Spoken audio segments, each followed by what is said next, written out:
Basically कि action research में क्या चीज़ें नहीं होती, what is not an action research, कि क्या एक्शन रिसर्च नहीं है। अब देखो, अगर हम कहते हैं नॉट अ लाइब्रेरी प्रोजेक्ट, जैसे अभी बात हो रही थी, पीछे स्टूडेंट्स मेरे से पूछ रहे थे कि जैसे वो जो है वार्डन जो है वो वार्डन ट्रैफिक वालों पे भी रिसर्च करते हैं। अब ये देखें, नॉट अ लाइब्रेरी प्रोजेक्ट, अगर लाइब्रेरी कोई प्रोजेक्ट कर रहे हैं where we theoretically learn about a topic that interest us, तो वो क्या है, वो भी एक्शन रिसर्च नहीं है। ठीक है जी, जी पूछें, आगे हम पढ़ते हैं। आप क्वेश्चन पेस्ट करो अपना यहाँ पर। फिर है not an attempt to find out what is wrong, एक आपने देखा कि चीज़ गलत क्या है। Rather focused on improving a particular precise situation, कि आपने इम्प्रूव करने की तरफ आपका ध्यान नहीं है, आप सिर्फ ये फाइंड आउट कर रहे हैं कि जी गलती कहाँ है, गलत क्या है, वो भी एक्शन रिसर्च नहीं है। ठीक है, और फिर उसके बाद आप क्या कि not about doing research on about people or finding all available information on a topic looking for the correct answers, कि जो भी आपका इशू है कि उन लोगों पे आपने फाइंड करना है कि अवेलेबल इंफॉर्मेशन है किसी टॉपिक के बारे में, वो भी आपकी एक्शन रिसर्च नहीं होगी। It involves people working to improve their skills techniques and strategies, कि इसमें तमाम लोग शामिल हैं जो कि अपनी वर्किंग को, अपनी टेक्निक्स को, स्ट्रेटजीज़ को इम्प्रूव कर रहे होते हैं। Not about learning why do we certain things, but it is about how we can do things better, कि हम चीज़ों को बेहतर कैसे बना सकते हैं और किस तरह से अपनी जो इंस्ट्रक्शंस हैं, जो अपना मेथड है उसको चेंज कैसे कर सकते हैं ताकि स्टूडेंट्स की लर्निंग बेहतर हो। तो यहाँ पर जो है ना, ये वाला जो पॉइंट है यहाँ से स्टार्ट हो रहा है और यहाँ पे एंड हो रहा है। So this is basically related to action research. और यहाँ तक जो पॉइंट था ना कि ये कि हम चीज़ों को क्यों लर्न करते हैं, ये चीज़ें नहीं होती। इसमें कोई प्रॉब्लम सामने रखते हैं, फिर हम उसका सोल्यूशन फाइंड आउट करते हैं और उसके बाद इम्प्रूवमेंट भी लेकर आते हैं।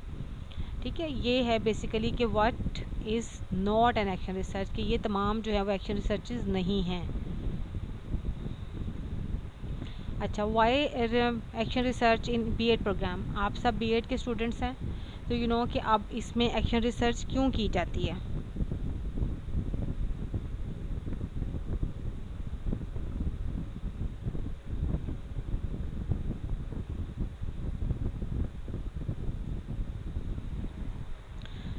ठीक है जी, क्यों करते हैं हम बीएड प्रोग्राम में। अब देखो, what we have studied about action research so far, अब तक हमने क्या कुछ पढ़ लिया एक्शन रिसर्च के बारे में, उसका पर्पस पढ़ लिया है, उसके कैरेक्टरिस्टिक्स पढ़ लिए हैं, फिर हमने ये डिस्कस किया कि क्या चीज़ एक्शन रिसर्च नहीं है। तो हम ये कह सकते हैं कि जो एक्शन रिसर्च है वो हेल्प करती है टीचर की, हाँ, लोकल लेवल पे इम्प्रूवमेंट लाने के लिए। सोर्स है बीएड प्रैक्टिकल सोर्स। ठीक है जी, बिल्कुल। आपका क्वेश्चन नहीं आया भाई, ये क्या नाम था ऊपर जिन्होंने कहा आई हैव अ क्वेश्चन। तो क्वेश्चन मैंने कहा था आप यहाँ पे मुझे कमेंट करें, मैं इतने बाकी पढ़ाती हूँ, फिर मैं क्वेश्चन भी देख लेती हूँ। अच्छा जी, इतने हम ये चीज़ें डिस्कस करते हैं। ये देखो, अब क्या कह रहे हैं कि जी एक तो हेल्प कर रहा है टीचर्स की to solve classroom problems and to improve teaching learning process. ठीक है, इससे टीचिंग लर्निंग प्रोसेस जो है वो इम्प्रूव होता है। बीएड प्रोग्राम में क्यों लाए हैं इसको, बेसिकली क्यों लाए हैं ये आपने देखना है। एज अ टीचर, आप सब टीचर हैं क्योंकि बीएड वही करते हैं जो लोग टीचिंग में इंटरेस्टेड होते हैं। तो specially as a novice teacher, आप सब जो हैं वो न्यू टीचर हैं, अब आपकी प्रैक्टिस करवाई जाती है, टीचिंग प्रैक्टिस भी करते हैं बीएड में। ठीक है ना, तो असल में जो बीएड है, एमएड है, मास्टर्स इन एजुकेशन है, ये तमाम प्रोफेशनल डिग्रीज़ हैं। और इसमें ये कि आप लोग टीचिंग से रिलेटेड, आप टीचर बनेंगे आप सब ना, तो हम फिर एजुकेशन की बात ही करेंगे, हमें किसी और चीज़ से कोई कंसर्न अभी नहीं है, फ़िलहाल नहीं है। जब आप हाई लेवल पे जाएंगे तब आप कर सकते हैं मुख्तलिफ़ चीज़ों को। तो चलें जी, गुड। अच्छा, तभी आप कोई क्वेश्चन पूछ रहे थे, चलिए पूछें अपना क्वेश्चन जो आप पूछना चाहती हैं। We face many problems in classroom, अब एज अ टीचर, जैसे आप नए टीचर अगर आप हैं, फॉर एग्जांपल आप टीचिंग प्रैक्टिस के लिए गए हैं, तो वहाँ पे भी आपको कुछ प्रॉब्लम फेस करने पड़ते हैं, सामने आते हैं ना, बाद सब बच्चे बात नहीं सुन रहे होते क्योंकि वो नए टीचर्स होती हैं और बच्चे उनको ज़रा पर कहते हैं ना फॉर ग्रांटेड ले रहे होते हैं, बड़ा रिलैक्स होते हैं उनके साथ, तो बहुत से इश्यूज़ उस वक्त भी सामने आते हैं और फिर उनको देखना होता है। तो action research provides us a way to solve this problems more systematically and efficiently. अब क्या होता है कि उन प्रॉब्लम्स को हम फाइंड आउट कर सकते हैं। आप लोगों का जो प्रोजेक्ट है, आप लोग कब आपकी टीचिंग प्रैक्टिस हो गई है बीएड की, कि होनी है, अभी हो चुकी है?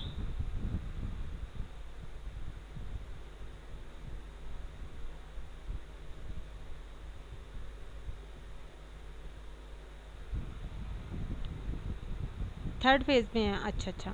तो ये ना टीचिंग प्रैक्टिस भी होती है इनकी बच्चों की, तो फिर ये लोग वहाँ पे जब जाते हैं ना अपनी टीचिंग प्रैक्टिस के लिए, तो उधर ही ये अपनी रिसर्च को कंप्लीट कर लेते हैं। इनको एक इन्वायरमेंट मिल जाता है क्लासरूम का, वहाँ पर कुछ ऑलरेडी टीचर्स होते हैं वो वहाँ पे कर लेते हैं, और कुछ जो टीचर्स नहीं होते वो जब अपनी टीचिंग प्रैक्टिस करते हैं, फिर वो 40 डेज़ के लिए उन्होंने स्कूल में जाके पढ़ाना होता है, तो तब वहाँ पे उनका काम हो जाता है एज अ टीचर। ये देखें ना, अभी के research project 8613 provides you an opportunity to understand action research. अब आपको अपॉर्चुनिटी मिल जाती है कि आपने किस तरह से अपनी एक्शन रिसर्च को अंडरस्टैंड करना है, जब आप उस वक्त क्लास में होते हैं, जब आप टीचिंग प्रैक्टिस कर रहे होते हैं। टीचिंग प्रैक्टिस करते हैं ना स्कूलों में जाके, वो 40 दिन का होता है, शायद 6 हफ्ते का आप लोगों ने पढ़ाना होता है वहाँ जाके। जब वहाँ पढ़ा रहे होते हैं, फिर पढ़ाते हुए आपको बहुत से प्रॉब्लम फेस करने को मिलते हैं। कुछ बच्चे बहाने लगाते हैं साथ, कुछ बात नहीं सुनते, कुछ मतलब आप पढ़ा चुके होते हैं तो वो बाद में कहते हैं हमें तो समझ ही नहीं आई। एक बहुत बड़ा हथियार जो स्टूडेंट्स ने बनाया हुआ है ना, वो ये है कि दे से डैट कि हमें तो समझ नहीं आती। तो मोस्टली प्राइवेट सेक्टर में ये चीज़ें सामने आती हैं कि बच्चों ने एक बहाना बना लिया, समझ लें आप, कि वो अगर अपने पे ब्लेम नहीं आने देते, वो ये कह देते हैं कि हमें समझ नहीं आई, टीचर ने जो पढ़ाया हमें तो समझ ही नहीं आया। तो दैन ये कि प्राइवेट सेक्टर में भी ये होता है कि टीचर्स की शामत आई होती है कि why you are not able to make students understand, कि बच्चे आपका लेसन क्यों नहीं अंडरस्टैंड कर पा रहे, आपने क्यों नहीं उनको अच्छे तरीके से समझाया। तो कितनी चीज़ें सामने आ जाती हैं। तो टीचिंग प्रैक्टिस बेसिकली आपको, ये आपका जो प्रोजेक्ट है, इससे आपको एक्शन रिसर्च को समझने में बहुत मदद मिलेगी। फिर जब आप हाई लेवल पे जाते हैं ना, आगे पढ़ते हैं, वहाँ पर फिर आपको बहुत सी चीज़ों को ये एक्शन रिसर्च हेल्प आउट करती है। इवन जब आई वॉज डूइंग पीएचडी, जब मैं पीएचडी कर रही थी, उस वक्त भी मैंने इस सब्जेक्ट को एज अ पूरा, ये आप तो एक टॉपिक पढ़ रहे हैं ना थोड़ा सा, मतलब एक छोटा सा प्रोजेक्ट है, तो वहाँ पे हमारा पूरा एक सब्जेक्ट था, पूरा एक टॉपिक ये था, क्या नाम है, एज अ सब्जेक्ट हमने इसको पूरे को पढ़ा है, और इसकी डिटेल में मतलब जो बाहर के फ़ॉरेन कंट्रीज़ हैं वहाँ पे किस तरह से एक्शन रिसर्चेस की जाती हैं, मुख्तलिफ स्कूल्स हैं जो बाहर फ़ॉरेन स्कूल्स हैं, यूनिवर्सिटीज़ हैं, वहाँ पर क्या किस तरह से एक्शन रिसर्चेस क्या क्या हुई और क्या क्या उनके रिज़ल्ट्स रहे। तो एक बहुत हाई लेवल पे ना, मतलब कि हम इन चीज़ों को बाद में देखते हैं बहुत आगे जाके। तो लेकिन फ़िलहाल अभी हम इतना ही देखेंगे कि हमें एक छोटी सी एक्शन रिसर्च करनी है, तो हम करेंगे क्या, वट विल वी डू, हम करेंगे क्या इसके लिए। तो select a topic based on given themes and सब थीम। अब आप कहेंगे थीम क्या होते हैं, थीम और सब थीम के बारे में पता है कुछ? थीम्स बेसिकली ना, उन्होंने जैसे हर सेमेस्टर में ना थीम डिफरेंट होते हैं, वो एक सेट कर लेते हैं। जैसे कि क्रिएटिविटी है जी, 21st सेंचुरी स्किल्स हैं। लास्ट टाइम जो था ना वो 21st सेंचुरी स्किल्स का था, उसमें भी मेरे पास स्टूडेंट्स थे काफ़ी। तो अब हमारा जो है ना वो मैं आपके साथ शेयर करूँगी। अभी वो कहते हैं ना सरप्राइज़ रखा हुआ है उसको, तो जब आपसे शेयर किया जाएगा फिर आप उसको देखना। तो इधर उधर से तो खैर आपने इन्फॉर्मेशन ले ही लेते हैं बच्चे, लेकिन मैं आपके साथ अभी पहले ये चीज़ें पढ़ लें, उसके बाद उसको डिस्कस करेंगे। जो थीम्स मिले हुए हैं, फिर उनके ना मज़ीद थीम होते हैं, सब थीम्स इन्हें कहते हैं। एक मेन थीम होता है और फिर उसके साथ सब थीम्स होते हैं। उन सब थीम्स पे हमने टॉपिक बनाने होते हैं अपने, जिनको हम अपनी क्लासरूम में रिसर्च करते हैं उनके ऊपर।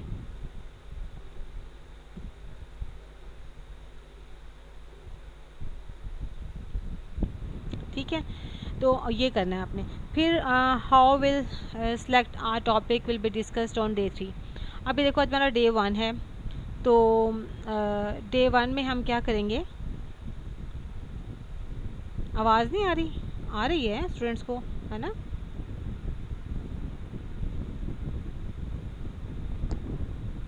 अच्छा ये देखें, हमने डे 3 तक ना अपना जो है डिस्कस करूँगी मैं आपके साथ टॉपिक्स, उनको पहले हम पढ़ेंगे फिर करेंगे।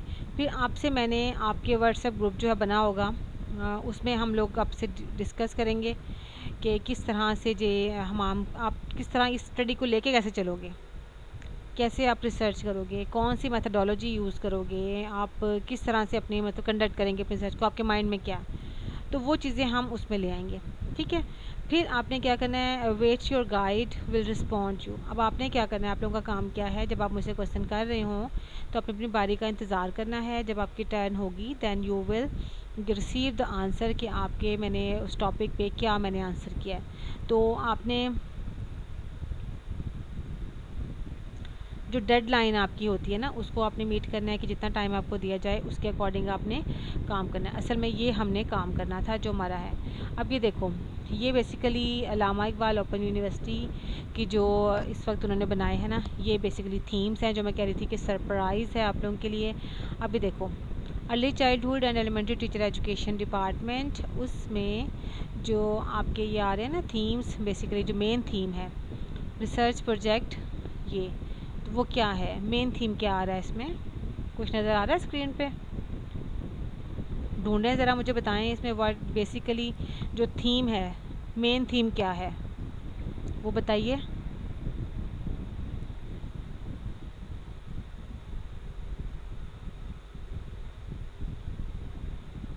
नहीं समझ आया?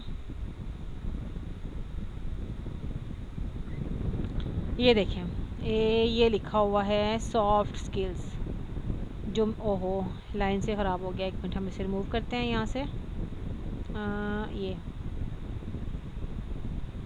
ये हो गया, ये पॉइंट है ना जो ये वाला, यहाँ से मैं साइड पे कर देती हूँ। ये थीम है आपका जो कि सॉफ्ट स्किल्स में आता है, ठीक है। अब जो सॉफ्ट स्किल्स हैं उसके बाद उन्होंने सब थीम्स मज़ीद दिए हैं, वो कौन कौन से हैं।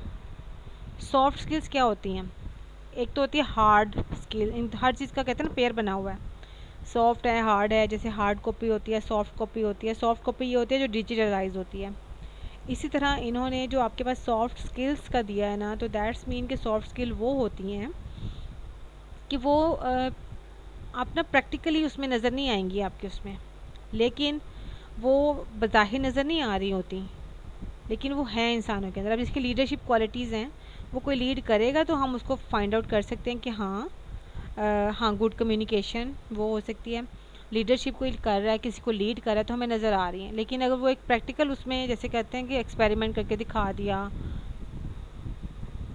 ठीक है, उसको करके जो आप उसको करें, जैसे टाइम मैनेजमेंट है, अब टाइम मैनेजमेंट जो कर रहा होगा टाइम मैनेजमेंट, उसको आप जब उससे करते हुआ देखेंगे तो हो गया। एक्सपेरिमेंट में होता है कि आपने जी फ़लाँ चीज़ ड्रॉ कर ली, करके दिखा दी, कुछ कुकिंग करके दिखा दी, और कोई क्रिएटिविटी है आपकी तो आपने क्या किया, आपने कुछ नया कोई ऐसा प्रोजेक्ट बना के दिखा दिया। तो वो चीज़ें होती हैं जो आपको एक प्रैक्टिकल वे में, एक फ़िज़िकल फॉर्म में नज़र आ रही होती हैं। लेकिन जो ये चीज़ें होती हैं ना, ये इंसान की तरह इनर स्किल्स होती हैं। और इनर स्किल्स जिस तरह से होती हैं, जब आप उस चीज़ों को, सिचुएशन को मैनेज करते हैं ना, तब ये सामने आती हैं। इसमें सबसे पहले कौन सी है, लीडरशिप है, फिर टीम वर्क है, फिर टाइम मैनेजमेंट है, डिसीजन मेकिंग है, और उसके बाद है जी कॉन्फ्लिक्ट रेजोल्यूशन है, और वर्क एथिक्स हैं, अटेंशन टू डिटेल्स हैं, देन प्रॉब्लम सॉल्विंग है, क्यूरियोसिटी है, फ्लेक्सिबिलिटी है, और क्या है जी फ्लेक्सिबिलिटी एंड अडॉप्टेबिलिटी, ये ठीक है। ये तुम्हारी तमाम की तमाम स्किल्स हैं इसमें। अब आप देखो कि जो हार्ड स्किल्स होती हैं ना, are related to specific technical knowledge and training. जैसे हार्ड स्किल्स वो ट्रेनिंग के हवाले से होती हैं, आपसे काम करवाया जाता है, आपसे कहा जाता है करें। लेकिन जो सॉफ्ट स्किल्स होती हैं वो पर्सनालिटी ट्रेट्स होती हैं, आपकी खसूसियात होती हैं, कुछ खूबियाँ होती हैं। तो इनमें से कुछ जैसे कि हमने यहाँ पे बता दी गई हैं। और कोई भी ऐसा प्रोफेशनल जो जैसे टीचर्स होते हैं, वो सक्सेसफुल तभी होता है आजकल के दौर में, वो तभी होगा जब उसमें दोनों तरह की स्किल्स होंगी, हार्ड स्किल्स भी उसकी अच्छी होंगी और सॉफ्ट स्किल्स भी अच्छी होंगी। ऐसा नहीं हो सकता, हम नहीं कह सकते कि ये बहुत प्रोफेशनल हैं और इनकी जो है वो हार्ड स्किल्स बहुत अच्छी हैं, सॉफ्ट स्किल्स बहुत अच्छी हैं। तो भाई उनको ना हर तरह से एक उसमें कितना बहुत लेके चलना है उसमें। सो schools are meant to transform our students and develop them holistically for future life। अब हमारे स्कूल जो हैं वो बच्चों को क्या करते हैं कि ट्रांसफॉर्म करते हैं ताकि वो अपनी फ्यूचर लाइफ के लिए तैयार हो जाएं। So they are responsible for developing all kinds of skill. तो स्कूल्स हमारे जो है ना वो रिस्पॉन्सिबल हैं कि वो बच्चों में तमाम स्किल्स को वो ऐड करें, like students requiring in their future work places, ताकि बच्चे जो है उनकी फ्यूचर वर्क प्लेसेस में काम कर सकें सही तरह से। ठीक है बच्चों, इज़ इट क्लियर कि हमारी हार्ड स्किल और सॉफ्ट स्किल जो क्या होंगी और हमारा थीम क्या है, बेसिक थीम, और आपने इससे हट के कोई इधर उधर से कोई कुछ नहीं करना, हमने इन्हीं को फोकस करना है, सॉफ्ट स्किल्स को माइंड में रखना है और कोई एक सॉफ्ट स्किल पकड़ के आपने अपना टॉपिक बनाना है। ठीक है, और वो टॉपिक किस पे बनाना है, अपने स्टूडेंट्स के हवाले से बनाना है। माहम तारीख आपको हम कैसे इनको बताएं भाई, चलें इनसे ग्रुप में सेम, अगर किसी को इशू हो तो मुझसे बाद में कांटेक्ट कर लें, क्योंकि अभी फ़िलहाल मैं अभी यहाँ पर मैं आपसे डिस्कनेक्ट नहीं हो सकती हूँ। ठीक है जी, ये हो गया। उसके बाद है some important points to remember. अब कुछ पॉइंट्स हैं क्या हैं कि आपने क्या करना है कि only hand written manual will be uploaded. आपने ओनली क्या करना है, हैंड रिटन मैनुअल को अपलोड करना है, जो कि फ़ाइल आपकी 5 MB मैक्सिमम हो सकती है। फिर आपका जो टाइप वर्क है, अगर किसी ने टाइप फॉर्म में, कंपोज फॉर्म में वर्क को अपलोड कर दिया तो वो 0 कंसीडर होंगे, मार्क्स उसके 0 लगेंगे। अब आप कहेंगे हैंड रिटन कैसे, हैंड रिटन कैसे कि जो मैनुअल है उसको आप यहाँ से डाउनलोड कर लेंगे, रिसर्च मैनुअल को। जब उसे डाउनलोड कर लेंगे उसके बाद आपने डाउनलोड करने के बाद उसके प्रिंट ले लेना है। प्रिंट कर लेने के बाद आप उस पर पेन से लिखेंगे। लिखने के बाद जब वो बन जाएगा, सारा तैयार हो जाएगा, फिर आपने उसकी पिक्स लेके PDF बना के उस फाइल को 5 MB से कम रखना है और फिर उसको अपलोड कर देना है अपने LMS पे।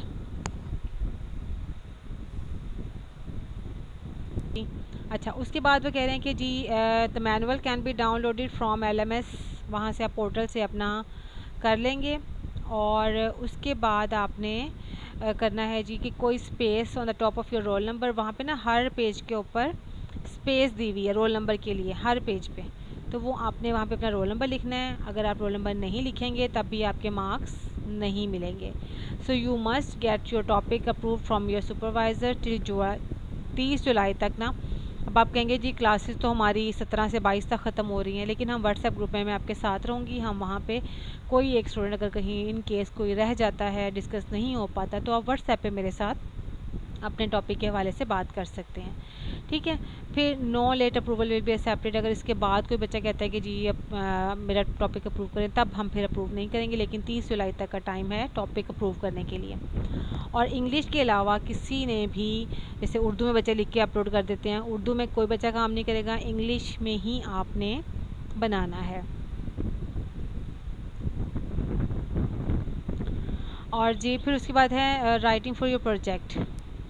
वही बात कि इंग्लिश में आप वो करेंगे, टाइप नहीं करना, सॉरी, हैंड रिटन होंगे।